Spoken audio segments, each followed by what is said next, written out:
बिस्मिल्लाहिर्रहमानिर्रहीम। तमाम देखने और सुनने वालों को अस्सलाम वालेकुम।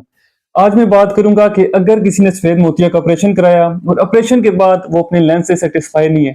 यानी दोबारा धुंधलापन आना शुरू हो गया है, नजर खराब हो रही है या फिर फोकसिंग में मसला होता है। इसके अलावा ये कि अगर पेशेंट अपने लेंस की क्वालिटी से या ब्रांड से सेटिस्फाई नहीं है और वो एक अच्छा लेंस डलवाना चाहता है या लेंस की टाइप चेंज कराना चाहता है। फिर इसके अलावा अगर किसी के लेंस का जो उसे एक्चुअल नंबर चाहिए था, यानी जो नंबर पेशेंट को रिक्वायर था, वो नंबर उसे नहीं लगा, या तो उससे कम नंबर का लेंस डाल दिया या फिर उससे ज्यादा नंबर का डाल दिया। और बहुत सारे और भी केसेस होते हैं जिसमें अगर किसी का लेंस अपनी जगह से हट गया है, यानी डिसलोकेट हो गया है, या लेंस डैमेज हो गया है, लेंस टेढ़ा हो गया है, तो इस केस में क्या आप अपना लेंस चेंज करा सकते हैं या नहीं। और कुछ केसेस ऐसे होते हैं कि जिनमें बहुत सारे कॉम्प्लिकेशंस आने के चांसेस होते हैं, यानी अगर आप अपना लेंस चेंज करा रहे हैं या रिप्लेस करा रहे हैं तो बहुत सारे रिस्क फैक्टर्स होते हैं जिसके बारे में आपको मालूमात होनी चाहिए। जब भी आप अपना लेंस चेंज कराते हैं आपको वो सारे रिस्क फैक्टर पता होना चाहिए, ताकि आप अपने सर्जन से कुछ क्वेश्चन कर सकें कि क्या मेरा लेंस चेंज होना चाहिए या फिर इसी लेंस पे गुजारा करूं, या फिर कुछ और अल्टरनेट ऑप्शन हमारे पास अवेलेबल हैं कि जिसकी वजह से हमें लेंस चेंज ना करना पड़े, तो यही लेंस अपनी जगह पे इस तरह से एडजस्ट हो जाए कि नजर साफ हो जाए। तो सबसे पहले ये कि बहुत सारे लोग यूट्यूब पे या गूगल पे सर्च करते हैं लेंस की टाइप्स के बारे में, तो उन्हें पता चलता है कि हमारी आंख में एक ऐसा लेंस डाल सकता है जो एक नेचुरल लेंस की तरह हमें दिखा सकता है, यानी दूर की नजर भी ठीक कर देता है, नजदीक की भी और दरमियान के फासले की भी। वो लेंस है मल्टीफोकल। तो बहुत सारे लोग वो लेंस अगर डलवा लेते हैं अपनी मर्जी से, तो उसमें बहुत सारी कॉम्प्लिकेशंस आ सकती हैं, यानी एस्टिनोपिक सिम्टम्स इंड्यूस हो सकते हैं, आंख में दर्द हो रहा है या सर में दर्द हो रहा है, आंख से पानी आना शुरू हो जाता है, या पेशेंट को ब्लर नजर आता है। क्योंकि जो हमारा नेचुरल लेंस है वो दोनों तरफ से इस तरह से सिलरी मसल या जूनिलर फाइबर होते हैं आंख में, उन्होंने पकड़ा होता है, जिसकी वजह से जब भी आप दूर देखते हैं या नजदीक देखते हैं तो लेंस अपनी शेप चेंज कर लेता है, यानी फासले के लिहाज से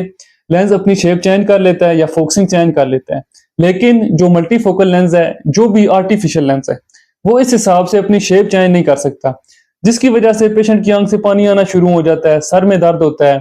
या फिर उसे धुंधला नजर आता है। तो इसकी वजह से जो लोग मल्टीफोकल डलवा लेते हैं तो वो अपना लेंस चेंज कराना चाहते हैं, तो लेंस उनका चेंज हो सकता है। या फिर अगर किसी के लेंस का नंबर कम डाल गया या ज्यादा है, या किसी के लेंस की क्वालिटी सही नहीं है, या कोई भी मसला है जिसकी वजह से पेशेंट अपने लेंस से सेटिस्फाई नहीं है, तो वो अपना लेंस चेंज करा सकता है। अब कौन सी बातों का आपने ध्यान रखना है, सबसे पहले ये कि जब भी लेंस चेंज कराएं तो एक अच्छा सर्जन आपने ढूंढना है जो एक्सपर्ट हो इस चीज में, क्योंकि इसकी वजह से बहुत सारे रिस्क फैक्टर्स होती हैं। मैंने आपको बताया कि बहुत सारी कॉम्प्लिकेशंस आ सकती हैं। सबसे पहली कॉम्प्लिकेशंस है कि जब भी लेंस निकालने की कोशिश करते हैं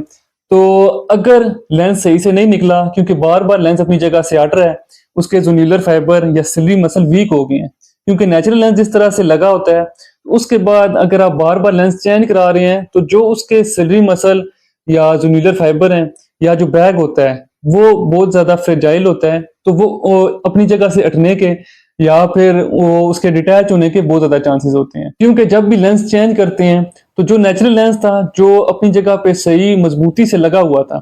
तो अगर बार बार लेंस चेंज करा रहे हैं तो वो जो बैग होता है जिसके साथ लेंस अटैच होता है वो वीक होने के चांसेस होते हैं। और दूसरा ये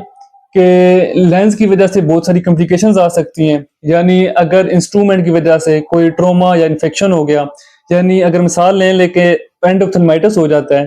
तो उसकी वजह से प्रोलॉन्ग्ड इन्फ्लेमेशन या इन्फेक्शन हो सकता है, यानी आपकी नजर भी जा सकती है, नजर धुंधली भी हो सकती है। फिर इसकी वजह से और कॉम्प्लिकेशन इस तरह की आ सकती हैं कि कॉर्निया डैमेज हो सकता है, यानी जो आंख की पुतली है जिसमें ज्यादातर नजर होती है वो डैमेज हो सकती है। और इसके अलावा अगर किसी का ये रेटिना पे इफेक्ट पड़ता है, यानी आंख का पर्दा भी अपनी जगह से हट सकता है या उखड़ सकता है। तो ये बहुत सारी कॉम्प्लिकेशंस होती हैं जो आपको अपने जहन में रखनी चाहिए जब भी आप लेंस चेंज कराते हैं। तो ये सारी कॉम्प्लिकेशंस आ सकती हैं। और इसके अलावा आपने बहुत ज्यादा इस चीज का ध्यान रखना है कि एक्सपर्ट सर्जन हो जो लेंस चेंज करता रहता हो, जिसने पहले भी कुछ इस तरह के केसेस डील किए हो, क्योंकि जब भी लेंस चेंज होता है तो उसकी वजह से आपकी नजर पे बहुत सारा इफेक्ट पड़ता है। और इसके अलावा अगर किसी का लेंस डिसलोकेट हो जाता है या टेढ़ा हो जाता है तो वही लेंस ठीक हो सकता है, यानी टेढ़ापन उसका खत्म कर सकते हैं और लेंस अपनी जगह भी दोबारा वापस ला सकते हैं। या फिर अगर किसी के लेंस का नंबर कम या ज्यादा है तो उस केस में वो ग्लासेस भी यूज कर सकता है, यानी अल्टरनेट ऑप्शन उसके पास अवेलेबल है। फिर इसके अलावा अगर किसी के लेंस में धुंधलाहट आ गई है तो वो भी ठीक हो सकती है। उसके लिए एक लेजर प्रोसीजर करते हैं जिसे यैग लेजर कहते हैं, तो उससे लेंस की धुंधलाहट भी खत्म हो सकती है। फिर अगर आपका इसके बारे में कोई भी सवाल है या लेजर का जो प्रोसीजर है वो उसके बारे में आप सारा समझना चाहते हैं या लेंस की टाइप्स के बारे में डिटेल से समझना चाहते हैं, तो वो भी मैंने वीडियो अपलोड की हुई है। आप मेरे यूट्यूब चैनल पे उसके बारे में भी वीडियो देख सकते हैं। तो आज की वीडियो इसी से रिलेटेड थी। उम्मीद है आपको वीडियो पसंद आई होगी। अगर वीडियो पसंद आई है तो मेरे यूट्यूब चैनल को सब्सक्राइब करें, लाइक करें और दोस्तों के साथ शेयर करें। तो मिलते हैं नेक्स्ट वीडियो में, तब तक के लिए अल्लाह हाफिज।